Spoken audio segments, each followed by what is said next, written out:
Olá a todos, meu nome é Camila Tirapelli e sou professora na Faculdade de Odontologia de Ribeirão Preto, na Universidade de São Paulo.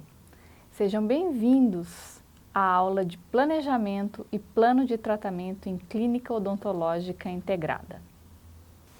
O objetivo dessa aula é capacitar o profissional a planejar um caso clínico integrado e a elaborar o plano de tratamento clínico, considerando o contexto geral do paciente. Ou seja, essa é uma aula sobre decisões clínicas.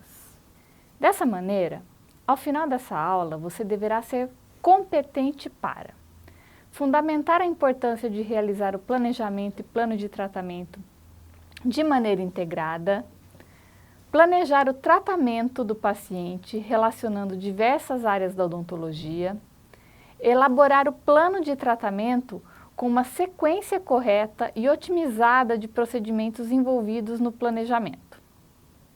Voltando ao mapa conceitual que vocês viram na aula de exame diagnóstico, vamos relembrar que todo bom profissional clínico deve ter uma visão geral das necessidades do paciente, independente se ele é ortodontista, endodontista, protesista ou qual seja a especialidade.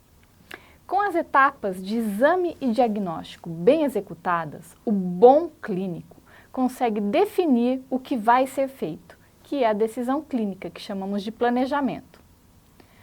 O planejamento envolve várias decisões que passam pela necessidade de adequação do meio bucal e procedimentos envolvendo muitas vezes diversas especialidades diferentes. Depois que o profissional definiu qual é o planejamento, ele deve estabelecer o plano de tratamento, que diz respeito à sequência em que os procedimentos que escolhemos para o paciente devem ser realizados. Está aqui no slide com outra estrela vermelha. Vejam que há uma sequência lógica a ser seguida, de acordo com as especialidades. Todo esse processo que vocês observam nesse mapa conceitual leva à tão desejada alta do paciente. Dando sequência, eu gostaria de reforçar com essas ilustrações a importância do planejamento e plano de tratamento. Bem, a esse respeito, todos já devem ter visto o projeto de uma casa.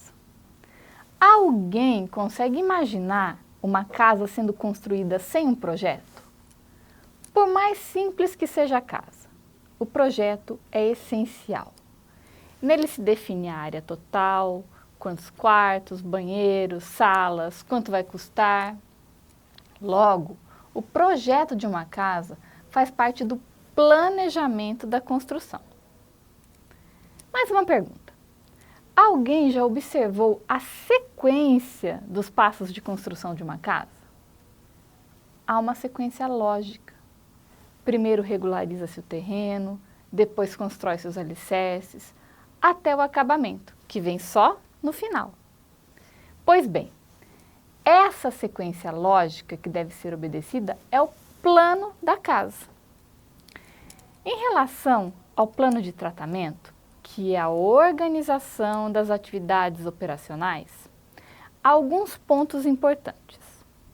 As prioridades.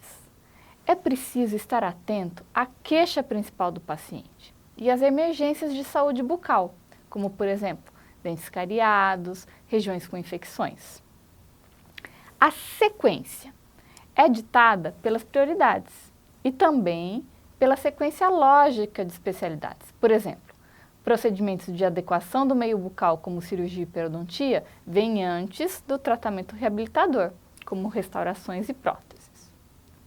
Os recursos dizem respeito aos materiais e habilidades que você tem disponível e também os recursos financeiros e de tempo do paciente. E os responsáveis? São todos os profissionais do tratamento odontológico integrado, pois muitas vezes planejaremos, mas não executaremos todas as etapas do tratamento odontológico. Então, indo para a parte prática da aula, como planejar o caso clínico do paciente de maneira integrada. Aqui, 2 pontos fundamentais que precisam ser lembrados ao longo de todo o processo. Conhecer as opções de tratamento. Muitas vezes, existe mais de uma opção de tratamento para o mesmo problema. E é preciso conhecer as técnicas e materiais que estão disponíveis, seus pontos positivos, negativos e as indicações para cada paciente. Por exemplo, um paciente totalmente edêntulo. Ele pode ser tratado com próteses totais convencionais ou com próteses fixas sobre implantes. Avaliar o risco e o custo-benefício. É justamente fazer a melhor escolha dentre as opções possíveis, considerando o contexto biológico, social e econômico do paciente. Agora, alguns exemplos clínicos para vocês. Aqui, um exemplo de como a endodontia se relaciona com o processo de reabilitação oral. A necessidade de tratamento ou retratamento endodôntico. Nessa imagem de raio-x, o que vocês veem? Um núcleo metálico fundido, colocado no incisivo lateral, sem a obturação do canal radicular. Vemos também a lesão periapical decorrente dessa situação.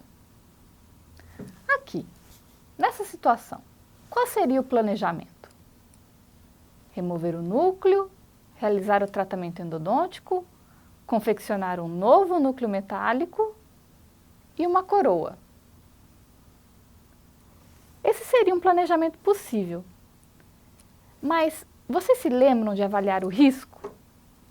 Vocês acham que remover esse núcleo metálico fundido desse incisivo lateral envolve algum risco? A resposta é sim, envolve, pois estamos vendo uma imagem bidimensional e não temos noção exata da espessura das paredes ou da inclinação do núcleo metálico fundido dentro do conduto. Então, há a possibilidade de fratura ou perfuração do incisivo lateral durante a sua remoção, a remoção do núcleo. Não existe problema em haver risco. O problema é você desconhecer o risco.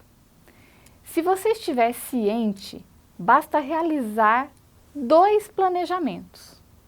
E o mais importante de tudo, comunicar essa situação ao paciente. Para mostrar como a inter-relação entre as áreas da periodontia e prótese é importante no planejamento integrado, observem essa situação bastante comum, que é a necessidade de remoção de freios para o sucesso da prótese.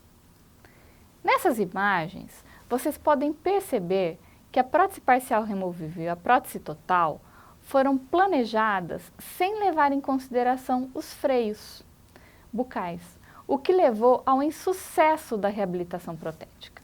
Por isso, é preciso correlacionar as áreas da prótese e da periodontia para planejar o procedimento de frenectomia e realizar a melhor reabilitação oral possível para o paciente. Uma outra situação bastante importante que envolve as áreas da prótese e da periodontia é observar se o paciente tem condições de manter a saúde bucal após o tratamento protético. É preciso conhecer que tipo de manutenção o tratamento que está sendo proposto necessita. Por exemplo, no caso de uma prótese fixa, haverá a necessidade do uso de passa-fio. Devemos nos perguntar e se certificar que o paciente será capaz de usar esse instrumento de higiene. Abaixo, vocês veem a foto de uma paciente usando uma escova elétrica. A história dessa senhora é que ela teve um acidente vascular cerebral que paralisou irremediavelmente o lado esquerdo do corpo e deixou a motricidade do lado direito comprometido. Nesse sentido, a prótese teve que ser planejada de acordo com as limitações motoras que a paciente tinha para higienizá-la. E qual a importância de inserir a oclusão no momento do planejamento odontológico integrado? Sem o entendimento da oclusão, a efetiva reabilitação oral não acontece. Nessa imagem de número 1, nós vemos os dois incisivos centrais dessa paciente desalinhados. Essa era a queixa principal da paciente.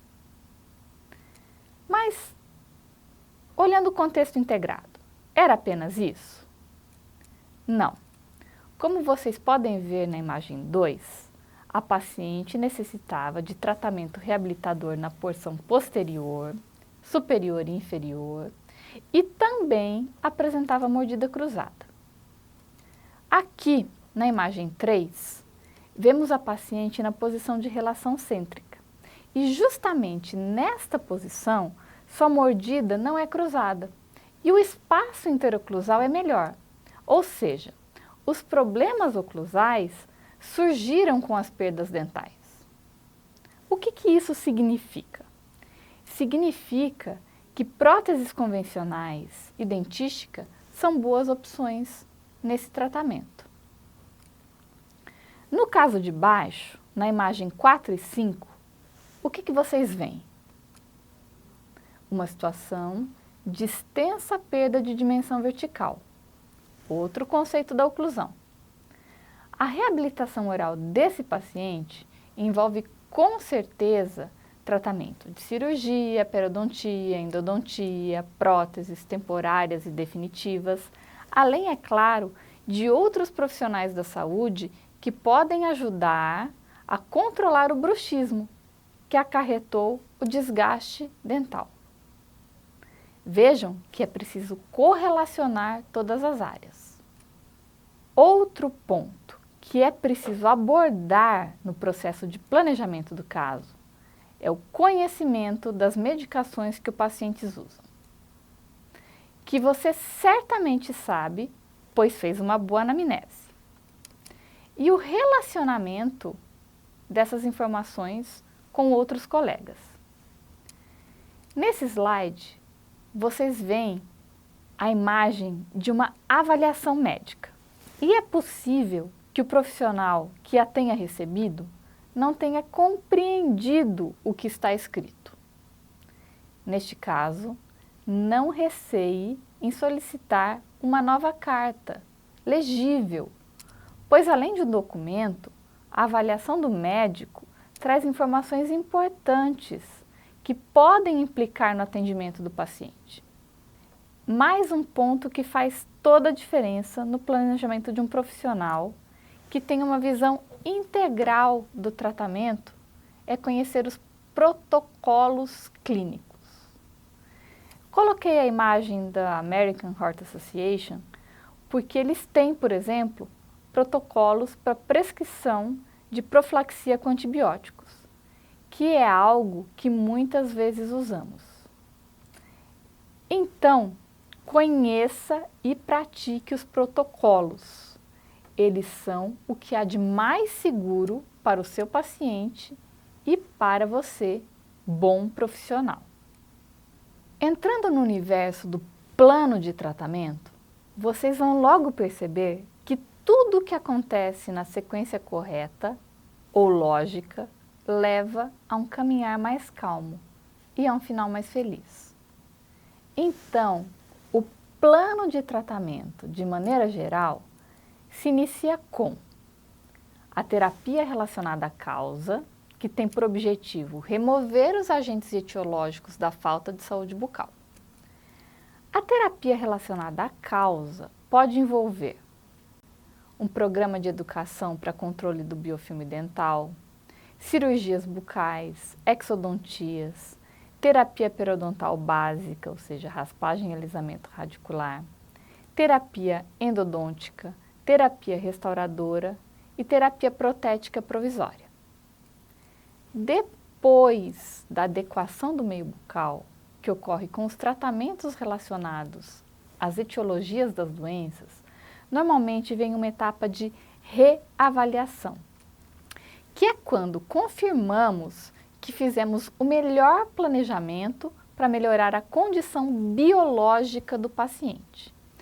Nesse caso, com a saúde dos tecidos moles e duros restabelecida, partimos para a terapia corretiva, que vai efetivamente reabilitar o paciente, devolvendo a função e a estética. Está envolvido nessa etapa as cirurgias periodontais pré-protéticas e a terapia protética definitiva. E, finalmente, com o paciente com saúde, função e estética restabelecidos, é preciso considerar a terapia de suporte no seu plano de tratamento, ou seja, a sequência e a frequência em que vai haver a educação continuada para controle do biofilme e a terapia periodontal de suporte.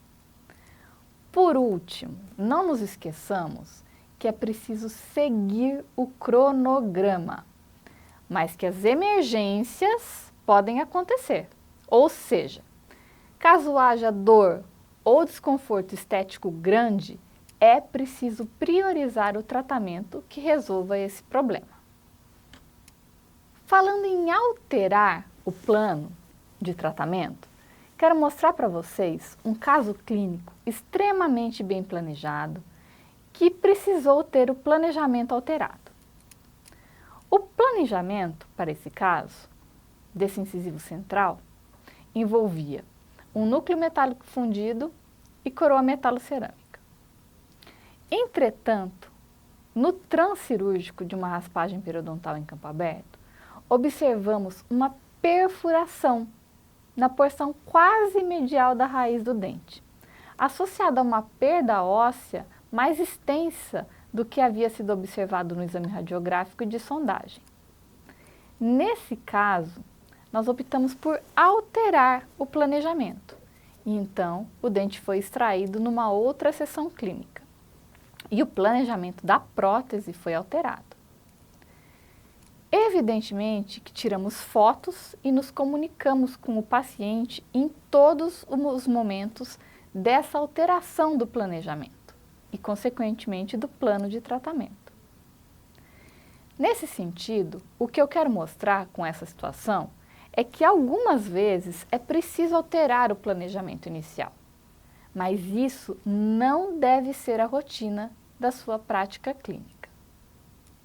Relembrando, então, as competências que você deve adquirir nessa aula, se eu perguntar o que vocês entendem por planejamento e plano de tratamento odontológico integrado, acredito que vocês já têm boas respostas para me dar.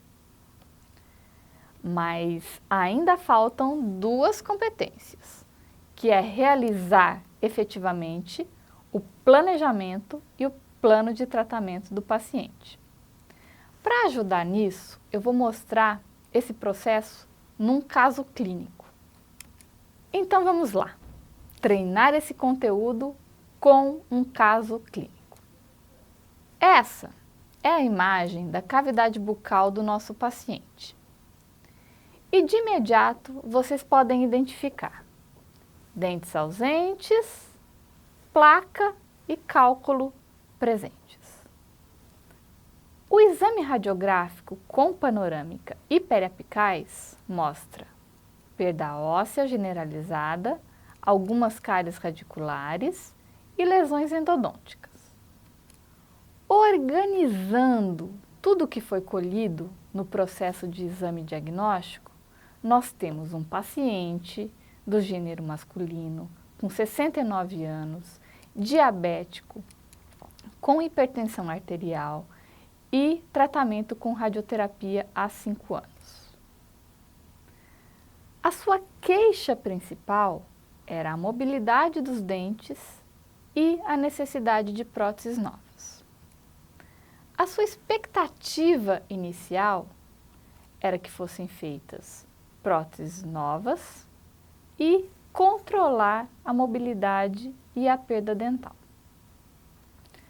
No nosso exame clínico, nós encontramos cáries radiculares, na cor laranja, no slide, mobilidade dental, na cor rosa, presença de bolsa periodontal nos dentes presentes, perda de dimensão vertical e um freio labial com inserção volumosa.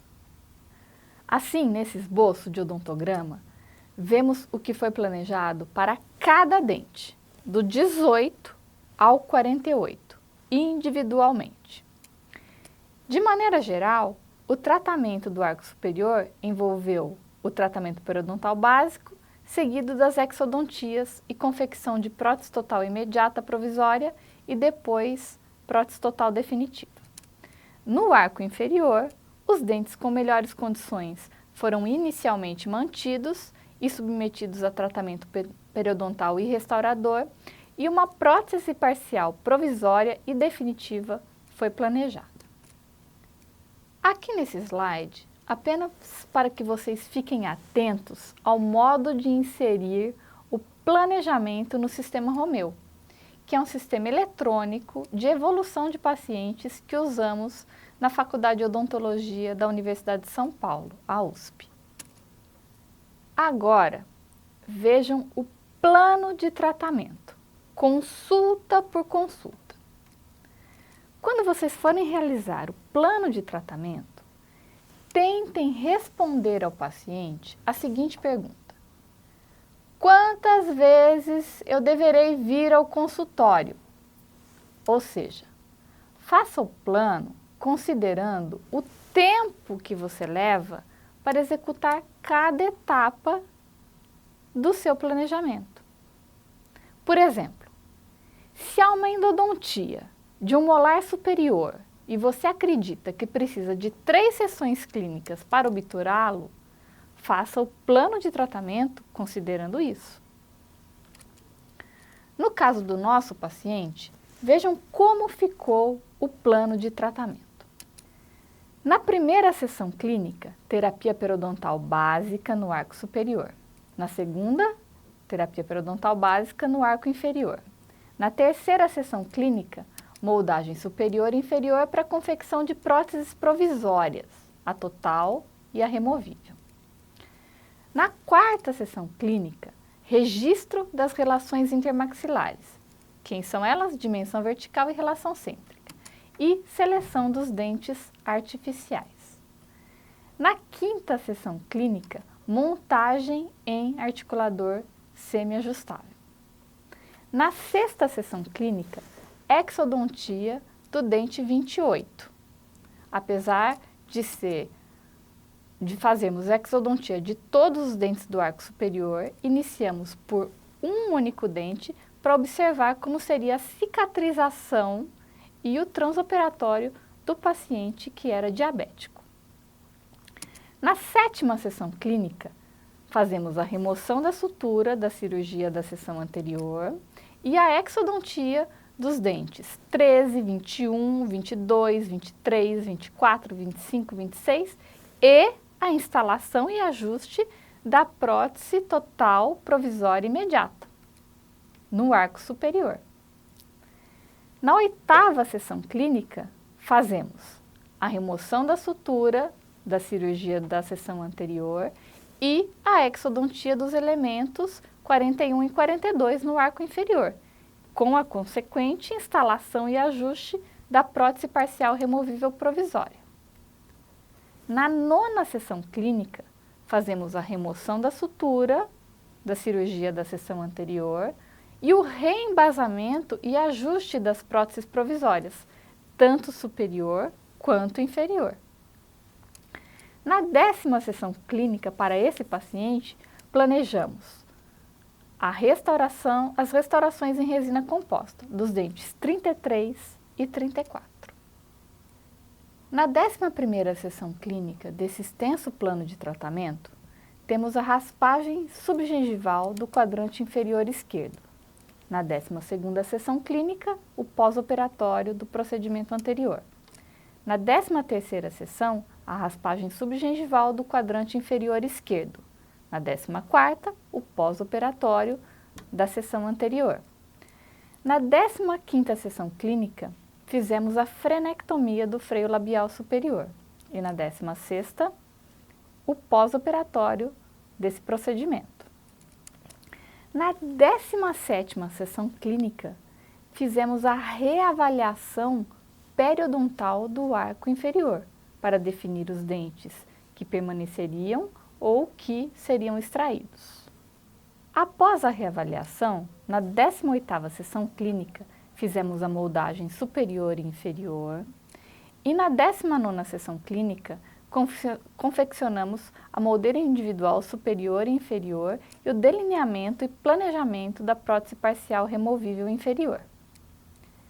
Na 20ª sessão clínica, fizemos a moldagem funcional do arco superior e na 21ª sessão clínica, os preparos do sistema de suporte dos dentes 33, 34, 43, 46 e 47 e a consequente moldagem de trabalho desse arco. Na 22ª sessão clínica, foi planejado a confecção da placa articular para a prótese superior. Na 23ª, a prova da estrutura metálica da prótese parcial removível inferior e a confecção da base de registro sobre ela.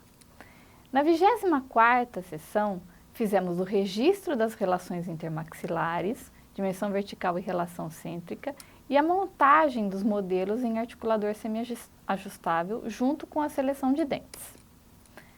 Na 25ª sessão clínica, consequentemente, nós fizemos a prova estética dos dentes anteriores e posteriores.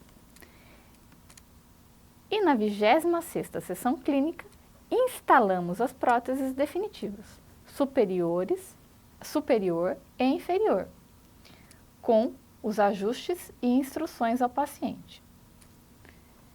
Na 27ª, 28ª e 29ª sessões clínicas, nós fizemos os ajustes fisiológicos das próteses instaladas.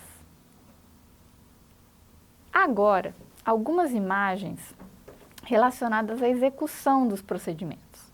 Lembrando a vocês que sempre que possível, documentem fotograficamente os seus casos.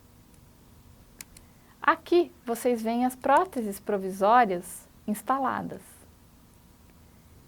Nesse outro slide, vocês veem as próteses definitivas. E, finalmente, o planejamento e o plano de tratamento que deram certo, evidenciado pelo nosso antes e depois do paciente. Voltando nas competências, acredito que agora vocês não só compreenderam o conceito e importância de planejamento e plano de tratamento integrados, mas também estão aptos a executá-los na rotina da prática clínica. Para finalizar, meu muito obrigada a todos vocês que assistiram à aula de planejamento e plano de tratamento integrados. E sempre que precisarem, por favor, entrem em contato.